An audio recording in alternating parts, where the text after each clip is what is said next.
Savez-vous ce que c'est qu'un PLU? Un plan local d'urbanisme? Le plan local d'urbanisme, est-ce que ça vous parle? Non. Pas du tout. Et le plan d'occupation des sols, ça vous parle ça? Ouais. Un peu mieux. Ouais, un peu plus, ouais. C'est quoi ça selon vous? La plupart du temps, je sais pas, c'est pour quand on veut faire construire ou quand on... Ouais, la plupart du temps c'est ça, où on a le droit de faire un truc, on passe une route, etc. Plan d'occupation des sols? Ici? Ça va être de l'herbe? Et alors, du coup, à votre avis, quelle est la différence entre le PLU, le plan local d'urbanisme, et le POS, le plan d'occupation des sols? Je vais vous répondre. Le POS, c'est ce qui existait dans les années 80, et le POS a été remplacé par le PLU. Et la plupart des villes ont fait des PLU, et je crois qu'à Clermont, je ne me souviens plus où ils en sont au niveau de leur PLU. Je suppose que les services de la mairie sont compétents pour ça. Qu'est-ce qu'on pourrait changer dans une ville comme Clermont? C'est une petite ville, une ville à taille humaine. C'est grand sans être trop petit. Il y aurait un peu plus de commerce, de proximité, comme des boulangeries par exemple. Parce que moi, j'en trouvais pas des tonnes.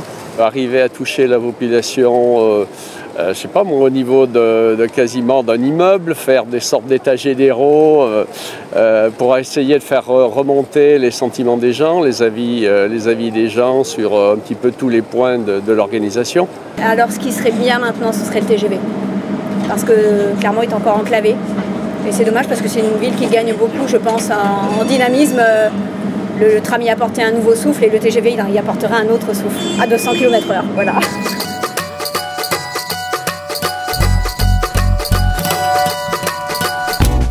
Les Clermontois, ils ont un rôle à jouer. Ils ne doivent pas être des spectateurs critiques simplement. Ils doivent être des producteurs. D'abord, ils ont à jouer un rôle d'ambassadeur.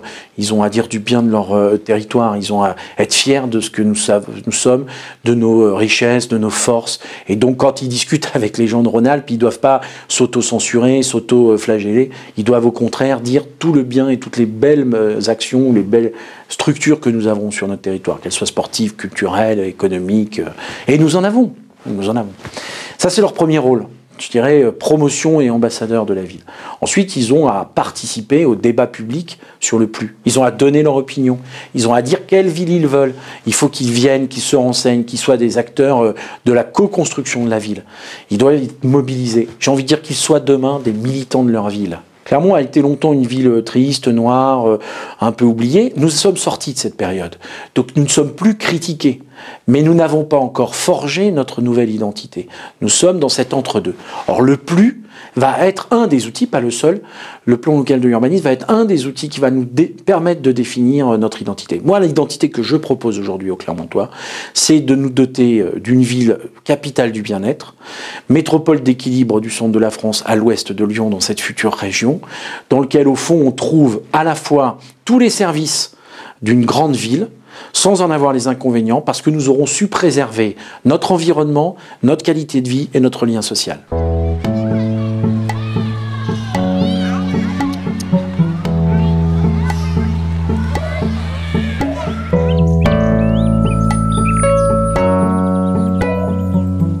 Nous allons mettre en œuvre une vision de la ville, une pensée urbaine, pour essayer d'imaginer avec tous les acteurs qui la composent, quelle ville nous voulons construire pour demain. Alors ça veut dire les architectes, ça veut dire les bailleurs sociaux, ça veut dire les gens qui gèrent aussi les déplacements, le SMTC, pour le transport public, mais au fond tous ceux qui concourent à construire la ville, les acteurs de la culture et évidemment les citoyens.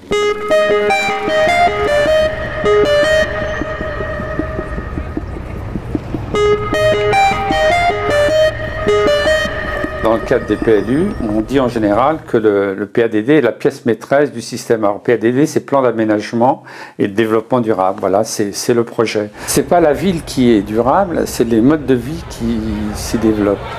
C'est-à-dire la façon dont on fait ses courses, on amène les enfants à l'école, ce qu'on mange, l'alimentation, les rapports au travail, les loisirs, etc. Donc en fin de compte, il faut donner la capacité, les moyens aux habitants de développer des modes de vie durables. Ce n'est pas d'imposer un projet ou des façons de vivre, c'est de donner à chacun de nous, suivant sa motivation, la possibilité d'adapter un mode de vie durable. Donc, il va falloir faire confiance aux Clermontois par rapport à leur avenir.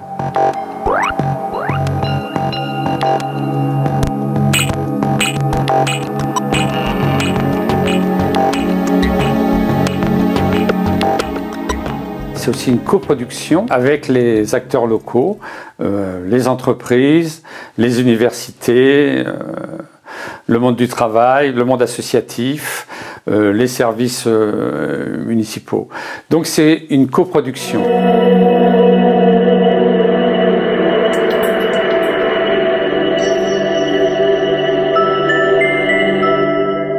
Maîtriser les enjeux environnementaux, c'est-à-dire rentrer dans les critères qui ont été définis, c'est-à-dire réduire par 4 les gaz à effet de serre en 2050. Il va falloir établir un métabolisme, un nouveau métabolisme, c'est-à-dire gérer les énergies, gérer les matériaux, les pollutions, etc. Et ce métabolisme, il se fait par rapport à un environnement, à la nature. Et donc c'est, en fin de compte, coproduire la ville, y compris avec la nature. C'est-à-dire imaginer un nouvel système où la nature, en soi, fait partie du dispositif.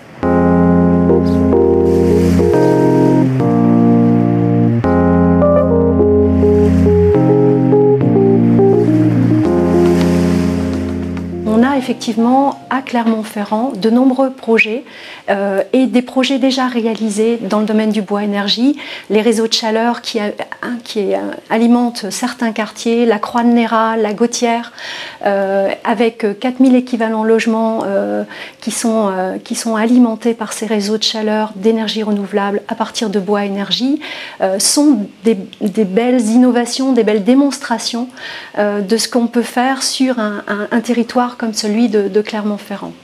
Après, on a d'autres choses qu'on peut mener. On peut mettre plus de solaire sous la forme du photovoltaïque, sur la forme du solaire thermique. On peut travailler aussi les sujets de la géothermie pour les municipalités et pour les habitants, puisqu'on a différentes formes de géothermie. Et tout cela peut venir en auto-alimentation finalement énergétique locale, avec une façon d'être moins dépendant des autres régions et dépendant énergétiquement, internationalement y compris.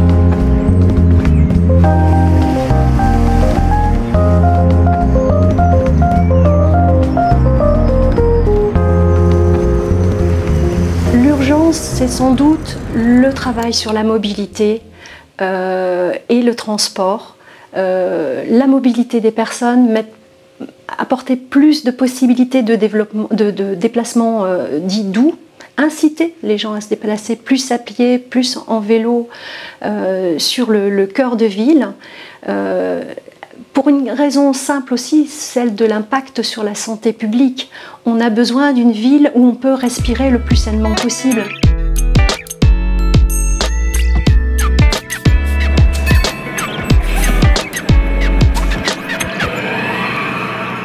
C'est aussi une autre façon de percevoir les temps dans la ville. Et c'est aussi, voilà, ça c'est aussi une question très importante. Et c'est aussi, par l'intermédiaire du PLU, une question qu'on peut aborder. Une ville, elle peut avoir différents tempos. Il y a le tempo du matin, que tout le monde connaît, effectivement, où on arrive, il y a une circulation importante. Mais on n'est pas tous obligés d'aller à son travail ou d'accompagner nos enfants à l'école en voiture. On peut avoir des systèmes alternatifs. Mais il faut que l'espace public puisse le permettre. Il puisse y avoir des cheminements piétons, il puisse y avoir des espaces cyclables, il puisse y avoir des espaces réservés pour les bus. Après, la ville, elle se ralentit un petit peu jusqu'au temps de midi. Mais à midi, la question, c'est de savoir, est-ce qu'on rouvre effectivement à la circulation? Au contraire, on considère que c'est un temps de repos et qu'on peut organiser la ville de manière différente. On est engagé en ce moment dans un programme qui s'appelle H2020, avec d'autres collectivités européennes, dont la ville de Barcelone, sur lequel on travaille justement sur ces rythmes de la ville et on travaille sur la modélisation des flux.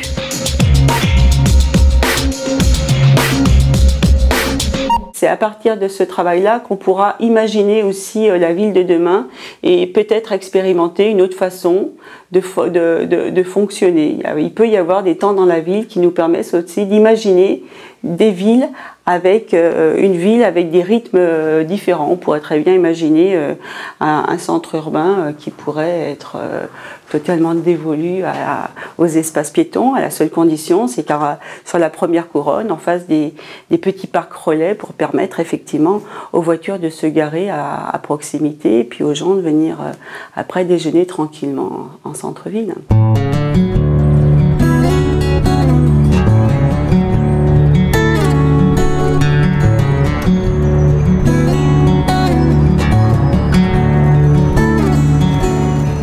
Il y a certainement un travail important qui pourra être réalisé sur Clermont-Ferrand à l'heure où on doit constituer la trame verte et bleue, réfléchir à des modes de cheminement doux en ville, c'est-à-dire des pistes cyclables, etc.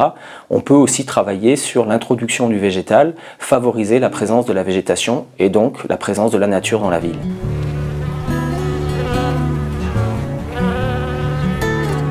Une des caractéristiques de la ville de Clermont-Ferrand est d'être effectivement, de faire un lien entre les deux parcs naturels régionaux du Livradois-Forez et des volcans d'Auvergne.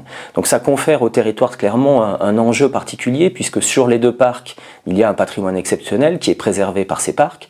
Et donc le territoire de la ville de Clermont étant à cheval entre les deux, dans une liaison est-ouest, il faut que l'on réfléchisse dans le cadre du plan local d'urbanisme à toutes ces connexions, à toute sa construction de cette trame verte et bleue, est-ouest, entre les deux parcs. Et donc le territoire de Clermont-Ferrand doit faire l'objet d'une attention spécifique, sachant qu'il est aussi situé à proximité du Val d'Allier, qui représente un enjeu très important à l'échelle régionale.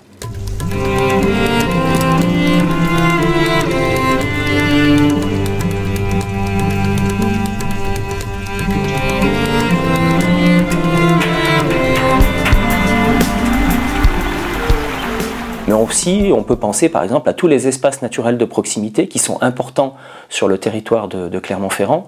On a toute une ceinture de terrain autour de Clermont qui était autrefois support d'activité de la vigne, de l'arboriculture, du maraîchage, qui aujourd'hui sont en partie abandonnés. Il y a un enjeu très fort à pouvoir réinstaller des agriculteurs et des maraîchers pour produire des produits locaux et favoriser du développement de circuits de proximité, de vente directe. C'est un des enjeux sur lesquels le PADD doit se pencher.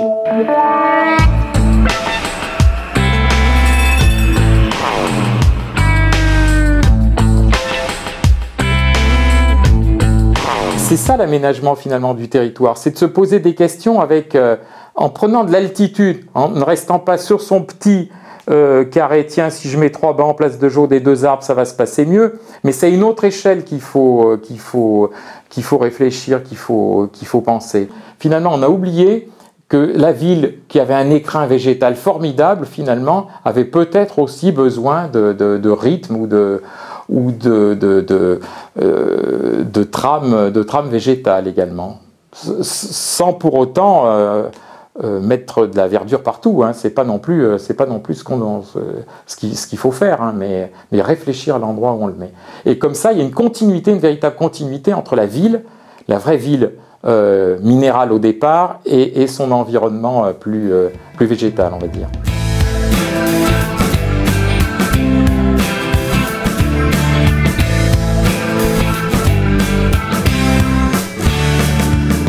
Concernant la question de l'énergie, notre problème, bien sûr, c'est le chauffage, etc. Mais l'énergie, c'est surtout la mobilité, les déplacements. Et donc, il est bien évident qu'il va falloir de plus en plus penser à une ville dense, dans des espaces publics notamment, donc de qualité.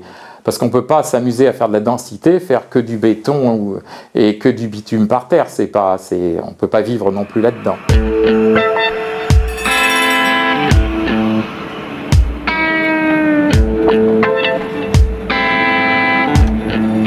Le PLU va définir des nouvelles règles, des nouvelles exigences, alors pour construire de meilleure qualité, pour construire peut-être plus de logements, parce que l'enjeu c'est quand même que les gens habitent le plus proche des services de l'emploi, etc., pour éviter les déplacements inutiles, coûteux pour le porte-monnaie, mais également, bien sûr, pour l'environnement, pour la planète, etc. Donc on est vraiment dans la déclinaison du Grenelle de l'environnement, avec toute l'ambition qui a été affichée. Et donc ça passe beaucoup par le dialogue, le débat et la co-construction, en fabriquant le projet de territoire de la ville de Clermont-Ferrand en bonne intelligence avec les autres documents d'urbanisme de toutes les communes qui sont autour de Clermont-Ferrand.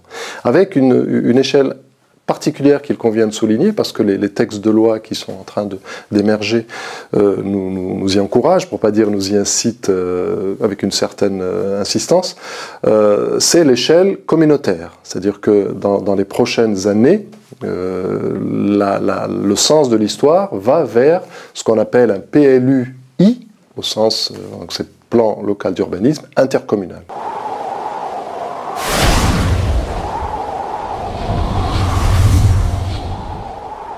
Et donc c'est ce Clermont commun qu'il faut aussi avoir en tête. Donc on doit effectivement répondre à deux défis. Le premier, c'est être à la hauteur de l'ambition et de l'image et de responsabilité qu'a ou que doit avoir la capitale régionale. Et le deuxième défi, c'est effectivement l'échelle de proximité, faire en sorte que les habitants, quel que soit le quartier où ils se trouvent, soient dans un cadre le plus attractif possible, le plus séduisant, le plus confortable, puis voilà, parce que c'est aussi ça l'essentiel, c'est le bien vivre et le vivre ensemble.